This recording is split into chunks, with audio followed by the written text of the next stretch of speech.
Hey, and welcome into the Big Ten Huddle. Today, I, your host, JR, am joined by Big Jeff, our numbers guru, for his Big Jeff's insights to shred the post-spring media rankings for 2025 and stack them against the Vegas odds. We're diving deep into why teams like Ohio State, Penn State, Indiana, Illinois, and more are hyped or overhyped, and if the SEC's depth is a myth or if it's kind of on par with the Big Ten. From Ryan Day's Buckeyes to Brett Bielema's Illini, we expose the gaps between media hype and Vegas truth, spotlighting stars like Kirk Cignetti, Luke Altmaier, and teams' other quarterbacks as well. You'll get crystal clear insights to know who's for real and who's overrated, giving you the edge to know more about the Big Ten football all around us than anyone else. This is fair, honest analysis from experts who live and breathe Big Ten football. Perfect for fans who want the truth, no fluff. Before we start, hit that like button, subscribe, drop a 5-star rating, comment your take below, and catch us every Sunday, Tuesday, and Thursday at 9 p.m. Let's dive in.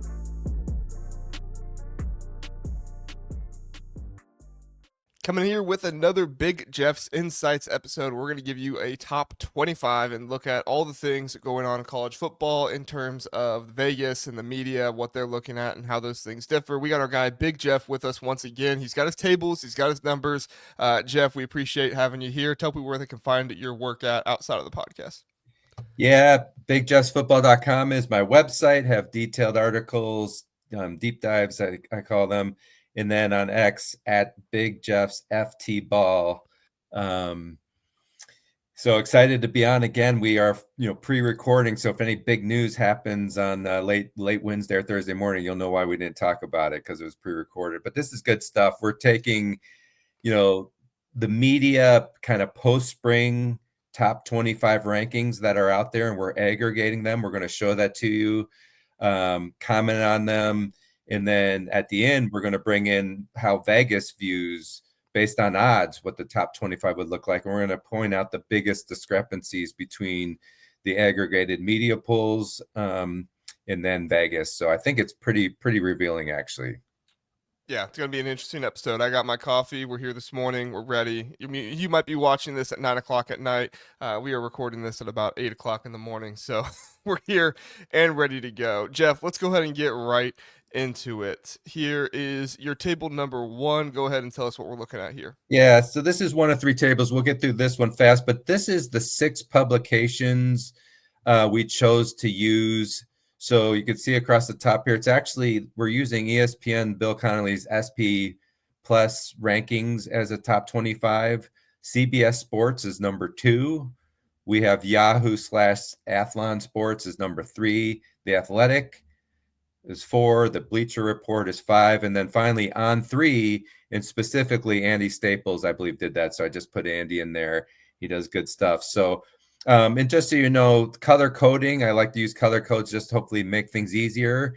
As traditional, in green is the Big Ten, right? Green is good.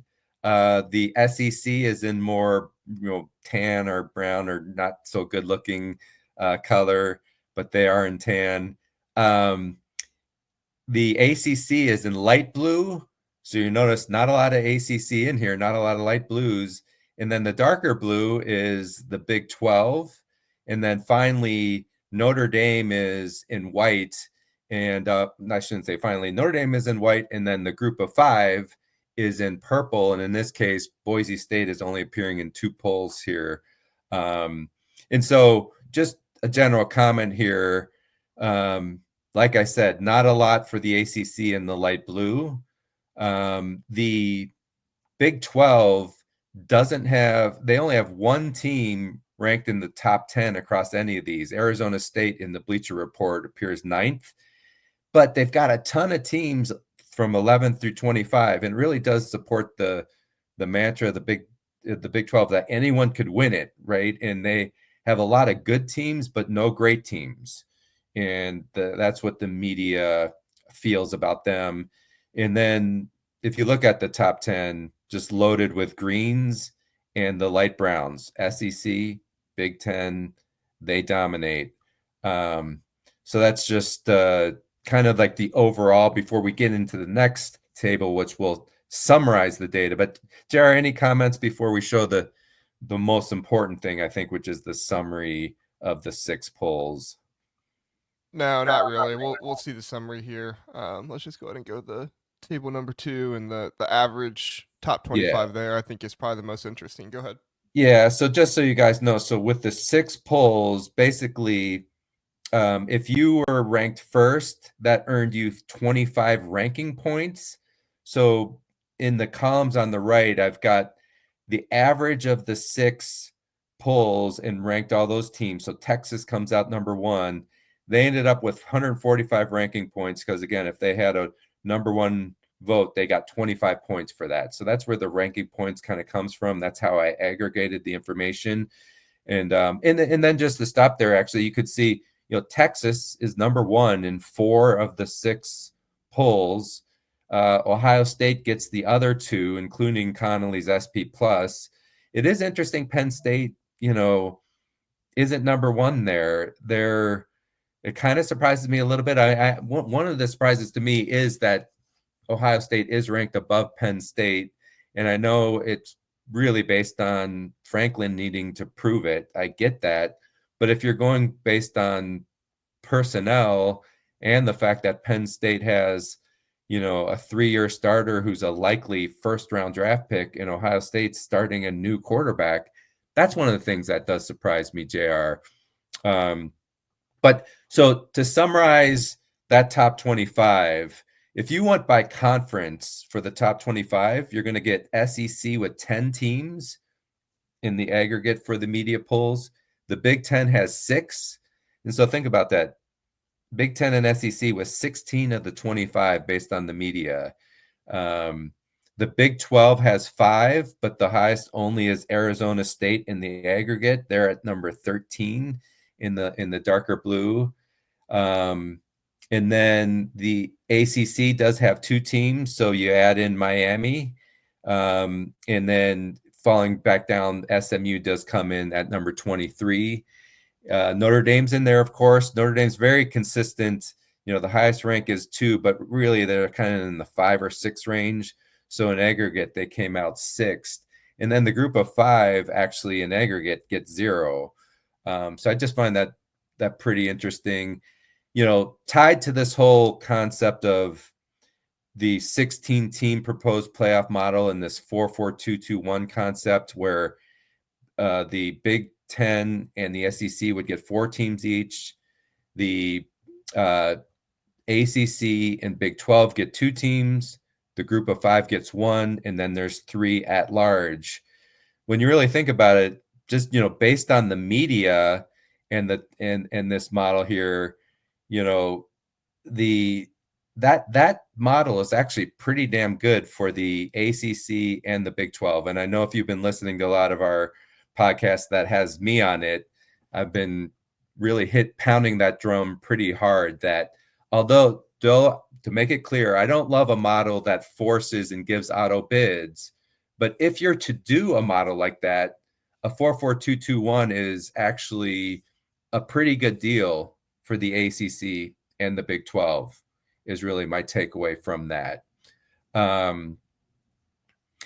So, and then the group of 5 for sure is lucky to get in 1, I believe, from that 16-team model. The other comment, the top of the Big Ten is really strong. So 3 of the top 7 teams here are Big Ten. You got Ohio State aggregate 2nd team, Penn State's aggregate 3rd, and then Oregon is aggregate the 7th ranked team. So, the top teams actually show better than the SEC top teams, and certainly it's the best conference as a top heavy. But, throughout here, the SEC does have 10 teams and the Big Ten only has 6. So it is saying that the feeling of the publications in the media is the SEC is still deeper than the Big Ten. So that's really something that we need to see how that plays out. That's something that for the Big Ten to claim they're better than the SEC, I think we need to see more of the mid-range teams for the Big Ten step up and change that perception, right? So Yeah, I was gonna say this is obvious that there is still a thought process out there that the SEC is just so much deeper and everything else than the Big Ten, and I do think that records and stuff like that showed that last season in some cases, right? You had three teams that were 9-4 in the SEC last year. You only had one team that was 9-4 and or 9-3. I apologize. And then obviously Illinois won that bowl game against South Carolina. I, I think as far as I'm concerned, I don't know. You tell me if I'm wrong, Jeff. I don't know if it's their fault as much as it's, the fault of the media just not doing a very good job of understanding that there are stronger teams in the Big Ten. Now, I can see a point if somebody makes, well, Nebraska didn't have a great record last year, 6-6, Washington 6-6, Iowa 7-5. Like, I can see that point, but at the same time, when you're playing more difficult teams in the Big Ten than the SEC, which is just a fact. I've gotten so much pushback on this, and people want to tell me I'm wrong, and it's like I'm not wrong. It's nine games is more difficult teams. Maybe not a more difficult schedule in all cases, but it's more difficult teams than 8 games in the SEC. So your record is most likely going to be worse than the SEC teams.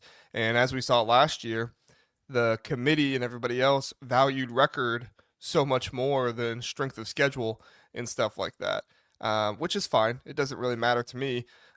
In some cases, I just want consistency more than anything else. And based off some of these top 25s, I think there's a lack of consistency from what I'm seeing. But that's just me. yeah, and I would say that the issue is that perceptions are slow to change.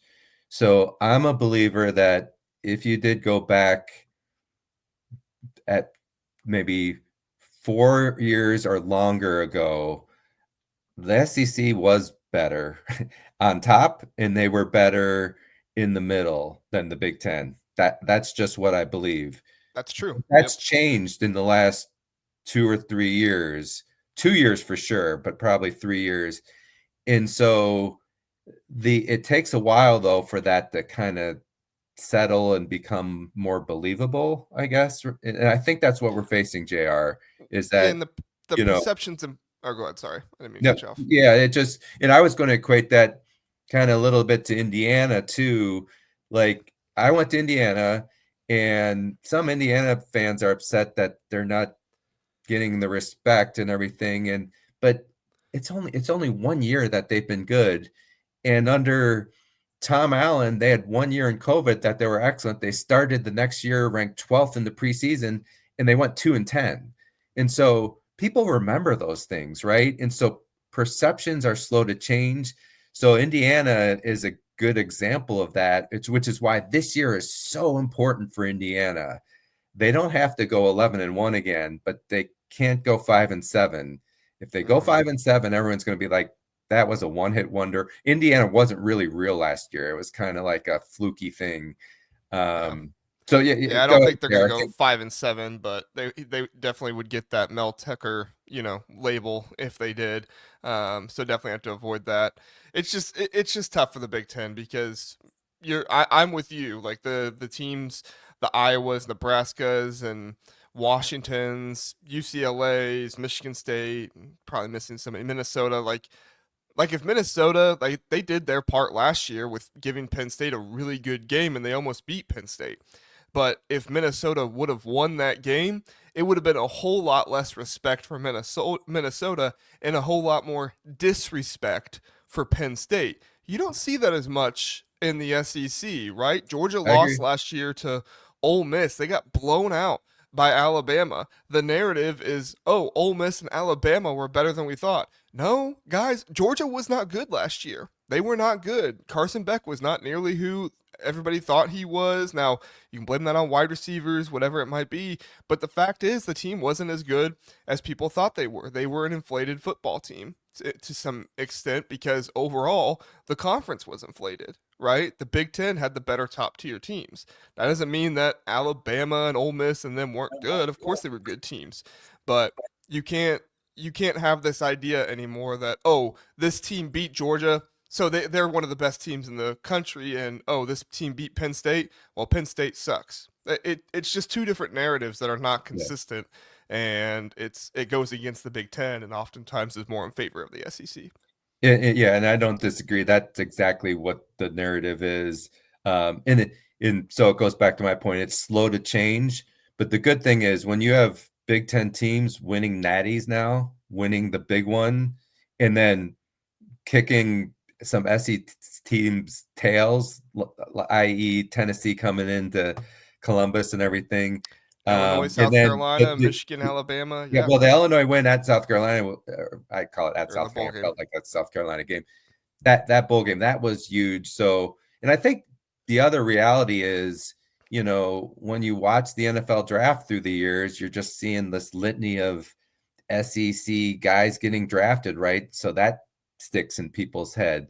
But I think that is an improving, and it will improve as, NIL is kind of favoring the Big Ten more. The Big Ten's gaining more strength relative to the SEC. And to be clear, the SEC is not going down. It's going to be Big Ten SEC Kings, and it's the ACC that's continuing to weaken, and the Big 12 kind of hanging in there.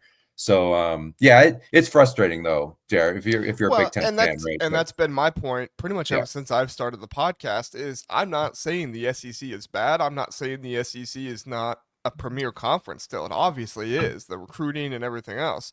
I'm just saying the Big Ten is either at that level or above it the past two seasons. And I think the Big Ten needs to get more respect for that. However, we got to see, some of these other teams, Iowa, Nebraska, Minnesota beat some top tier teams, but not just top tier teams in the Big Ten. They need to go outside the Big Ten and beat some of these top tier teams. Wisconsin getting throttled by Alabama last year was that not good didn't for the help. conference. Yeah, that was Now I horrible. know the quarterback got injured. Like, if you're a Big Ten fan, you know all those narratives and everything, but still, from the outside looking in, for the media that doesn't actually watch all the football games, it did not look good. And you need to see a resurgence. I think we were talking about it on last night's episode. You need to see a resurgence of the Wisconsins, the Michigan States, the teams that are second tier teams or should be second tier teams, actually go out and give some good games to those who are in the first tier or the second You, tier in the you, SEC. you know it's interesting. We haven't really talked about that Bama at Wisconsin game early. That game really set the tone for the year in a bad way for the Big Ten, actually, because in college football, you talk about road environments and how tough they are, and the Big Ten is always talked up. Camp Randall, Madtown, coming in there and how tough it is and everything. And really, and I know the quarterback went down for Wisconsin and everything, but Bama went in there and just ran roughshod over them. Not early, maybe, Oh, and they but the played at game, noon too. They played yeah, at noon. yeah, Like, and the game got out noon of games hand. are not as So electric as night games. It's just a fact. well, Like, and that's very true too. So that really hurt, and it's why even Wisconsin going into Bama, they don't need to win that game when they go down to Tuscaloosa. But if they get their blowers thrown out, it's going to set a tone that's going to be annoying for Big Ten fans, which is, a lot of these road environments are not as tough in the Big Ten as they are in the SEC. When at a place like Wisconsin, I know that's not true. I mean, I've been there. That's a tough place. But at noon, yeah, a lot, the student section was probably started the game like 1/3 full. I've been there for that. And by halftime, it's full, but still that makes a big difference. So just a few other things, and we're going to definitely comment on this more, but one of the things I'm thinking interesting is Alabama at 8. I know Bama's pretty interesting. The expectations are huge. You're taking over for a guy who was probably the best. He was certainly the most consistent great coach of all time. He's probably the best college coach of all time in Nick Saban. But the number 8, Kalen DeBoer, every stop he's gone, he's been hugely successful. First year can be a struggle for coaches. And so it really is an important year, obviously, for Kalen DeBoer. Bama at 8, though, for Bama standards, that's not very high at all, frankly. So, yeah, there's support for him, but not nearly to the level of the Nick Saban for sure. For me, there's 4 SEC teams and coaches who have really important years. So right underneath Bama at number 9, LSU, it's kind of a show me year for Brian Kelly for sure. Billy Napier in Florida at 11, another tough schedule, but they have the quarterback, although they have some questions with his health and everything. But the Florida fans aren't going to stand for much more. The record wasn't good because the schedule is tough. They're going to expect more than that. And then Oklahoma is an obvious one.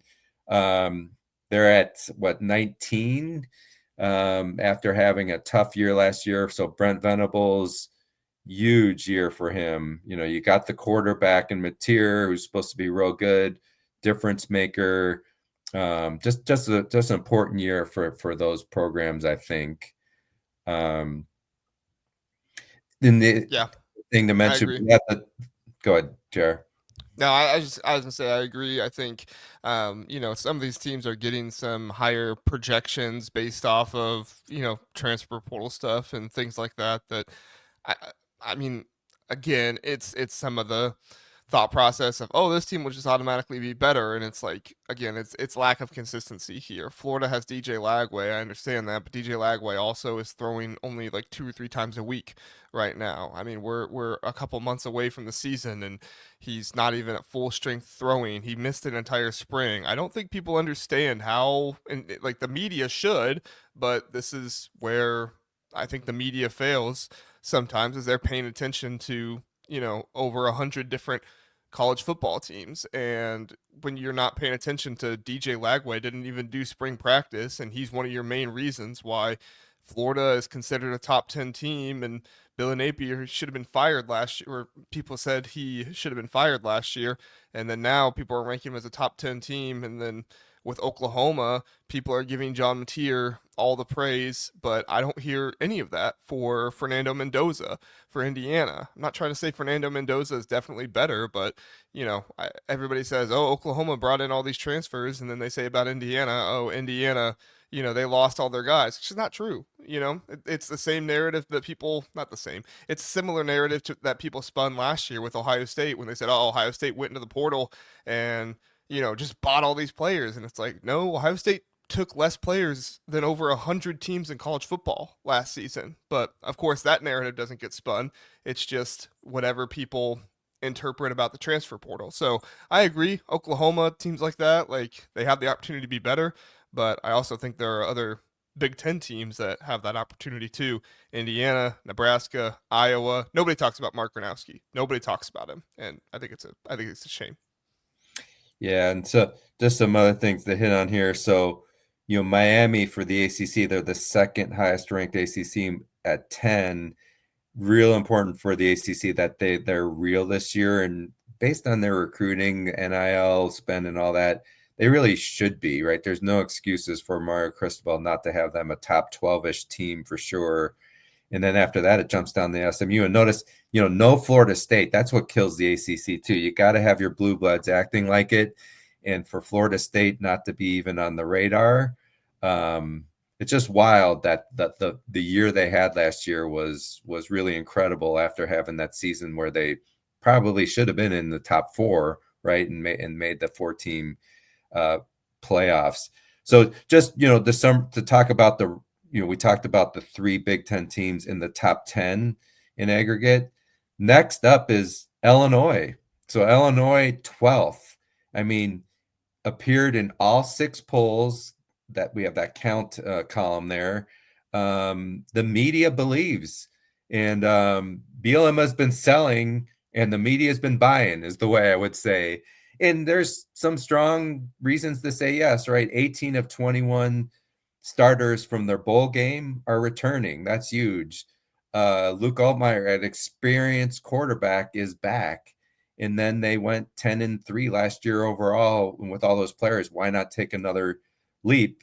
I mean, but what's not covered in that is, like, statistically, Illinois wasn't that great. They had many close games. If you look at total offense stats in the Big Ten, I think they came in like 9th or something. And then total defense, they were in the lower half of the Big Ten. Their stats don't show them last year as a top tier team. And yet credit to their coaching staff. So that I don't want to say this as a total knock. I mean, Bielema got more out of less and really coached well to manage 10 wins on a team that statistically probably should have been 8-5 instead of a 10-3. So high expectations for sure for Illinois. So very exciting for them. And then Michigan at number 14. I think that's about right. I think some Michigan fans have claimed the experts are underestimating them. I think 14th, when you probably are going to be starting a freshman at quarterback, and I don't care how talented he is, that freshman is going to take their lumps. I think 14 is quite respectful of Michigan and about right, knowing that if Underwood really hits as a quarterback, that upside is higher for sure because they've got dudes on that team, and we know that from all the draft picks that Michigan has generated the last few years. After Michigan, though, you jump all the way down to Indiana at 25th. So pretty good respect. I think I would call it, actually, based on Indiana's history, JR, I would call that good respect. But 2 of the 6 polls didn't have Indiana in the top 25. So it's not total respect, right? So it's it goes back to what we said earlier. The sample size of one under Cignetti, the media and everyone wants to see it again to know it's true, but some do believe. So before we jump to the next table where we bring in the Las Vegas odds, JR, any comments, any big surprises or from the consensus top 25 for you, or anything to kind of add before we go to the final table? Yeah, I mean, I've been whining and complaining about Indiana, so I think I can leave them. I'll just say one last thing, which is, it is I do think it's respect. They have them in the top 25, but like I said, I think that there needs to be more consistency with the way the teams are talked about. I was surprised to see Miami up there at 10. I think people are really banking on Carson Beck from 2 years ago, but I think people have selective memory loss to where they don't remember just how much Brock Bowers did for Carson Beck that season 2 years ago at Georgia. Mike Bobo's not been a great offensive coordinator there, but when you have Brock Bowers and he can do what he does, that made Carson Beck look a lot better than I think he actually was. Clemson, I'm kind of surprised they're being slept on as much as they are with all their returning production and everything. I wasn't necessarily surprised to see Penn State 2 or 3. I was a little surprised to see Ohio State still over them, but I mean, I have them still over them. And, Ohio State won the national championship. So, there's going to be some thought process there. I don't really understand Andy Staples having Notre Dame above Ohio State, but whatever. He's the only one, so I'm not going to complain about it too much. Illinois, they got a lot of hype going into the season. Some people having them top 10. They're also in top 20 and just every other one, I think. Yeah, because ESPN's Bill Connolly and SP Plus even has them there at 19th at the very bottom. So Illinois got some big shoes to fill this season.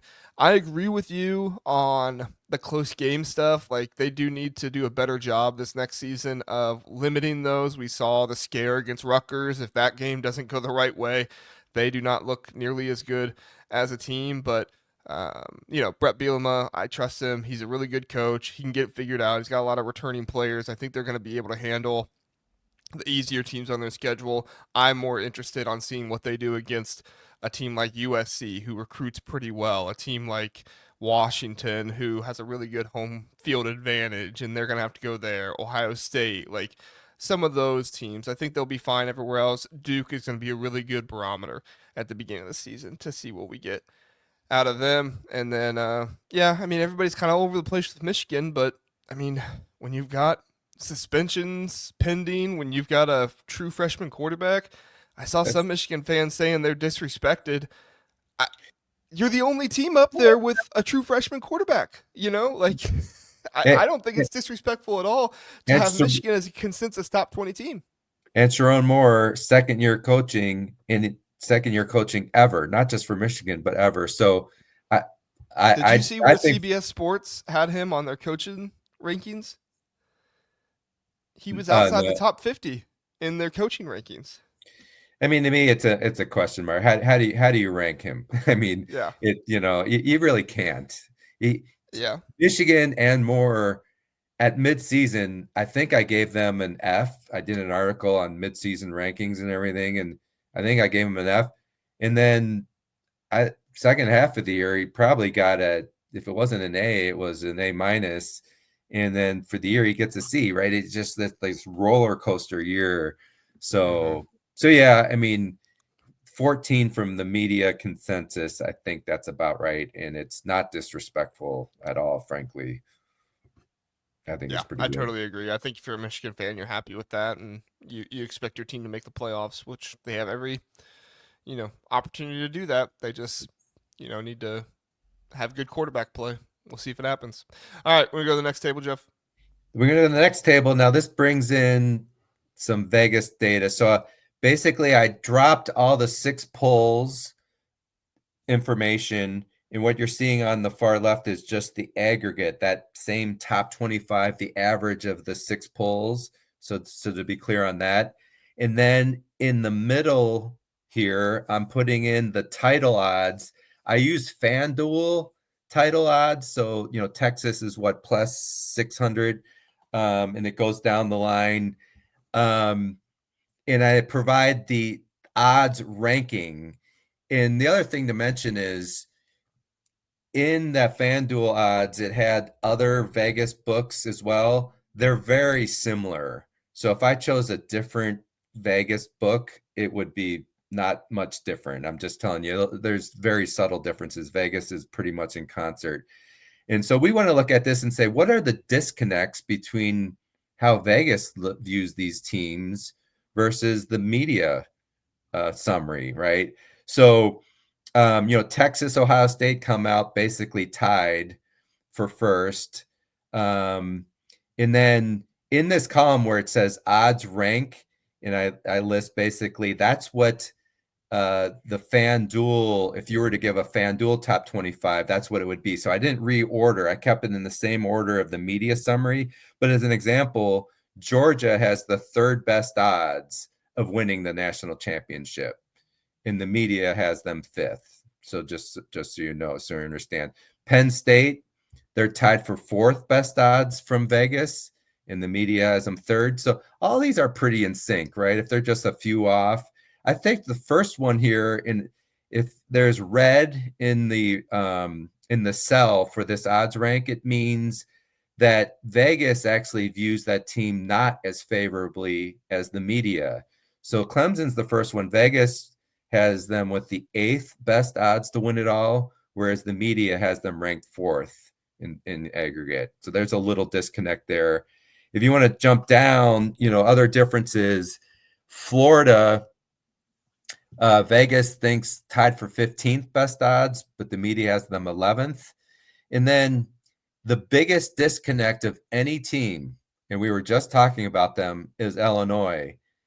Vegas doesn't think Illinois is all that great.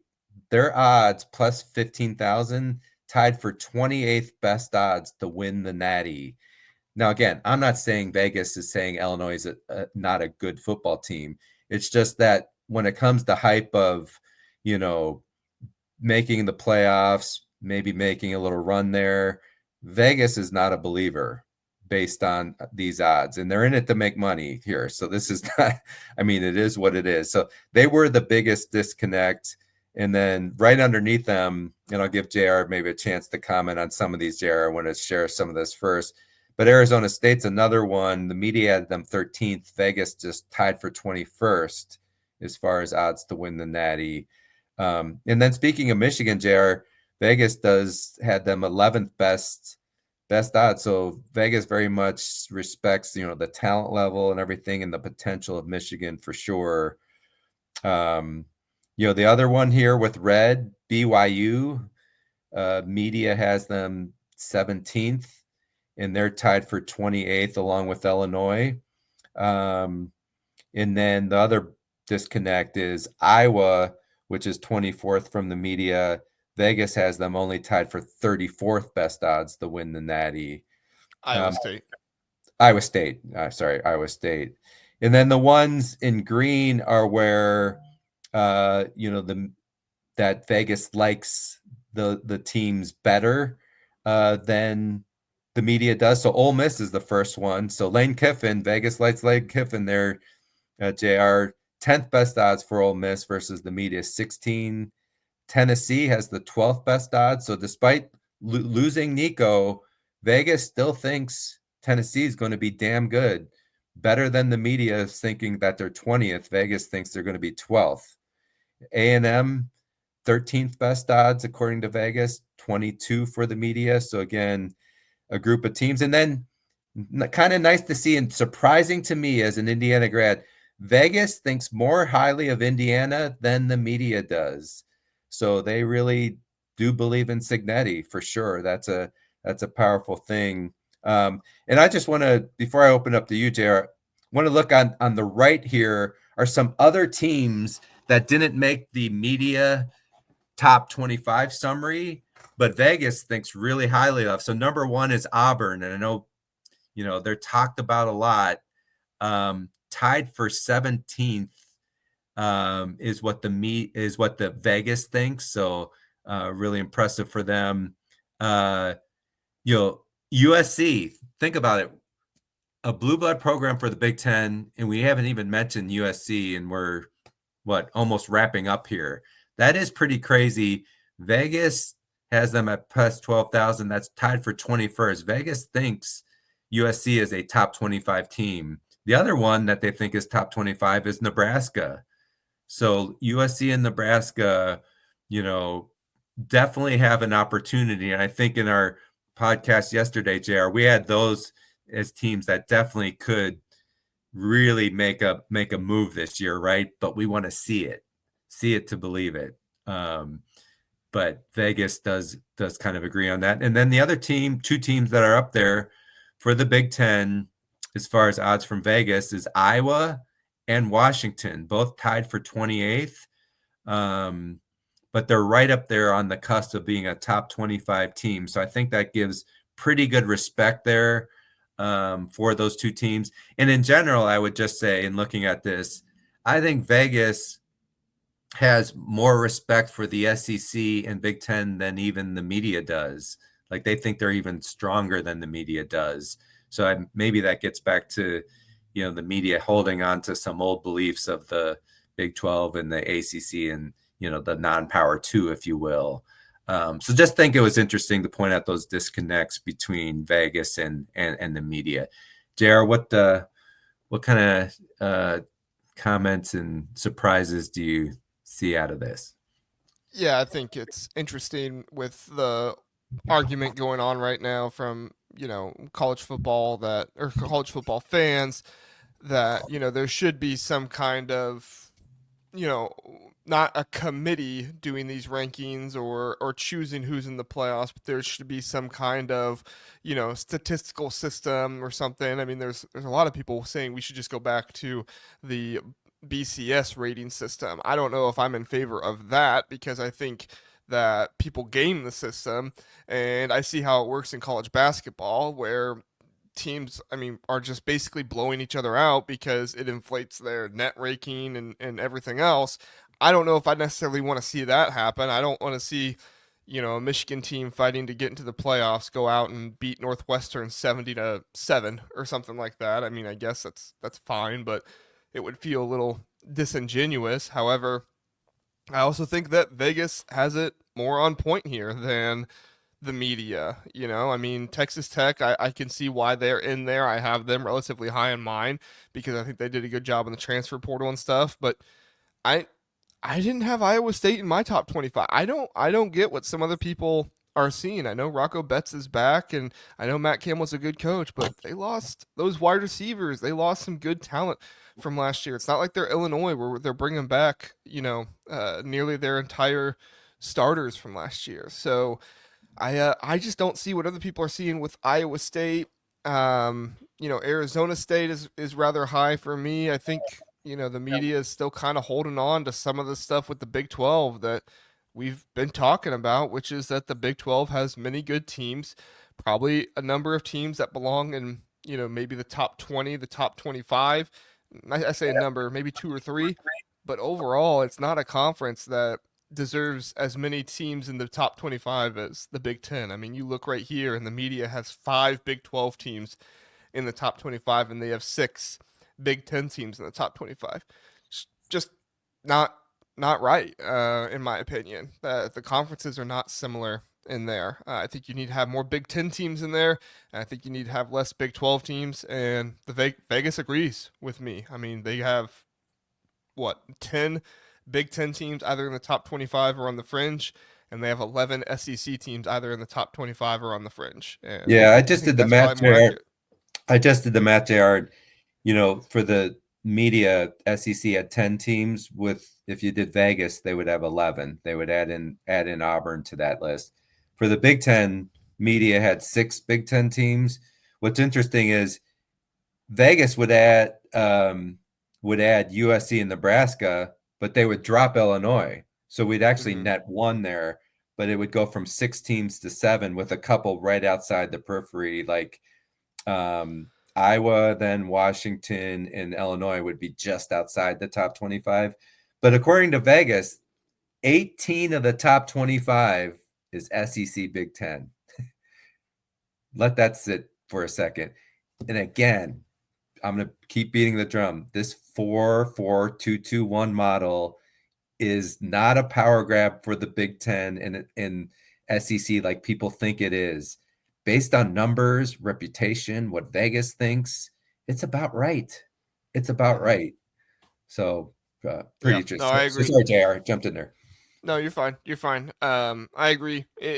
Now, I do think the numbers, like I said, you know, Illinois last season, the close games and stuff like that. I think you still need credit for it though. Now I don't think they took nearly as big of a hit in that Purdue game as they should have, and I think that that is an area of concern, or it was an area of concern for Illinois fans last year. You can't let Purdue come back in that game. Would they beat them 50-49 or something like that?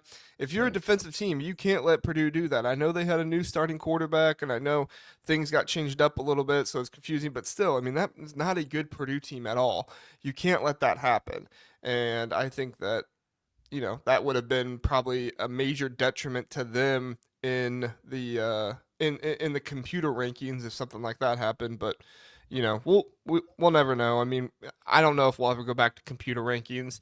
It's interesting, but I do think a lot of these top 25s, it's just guessing.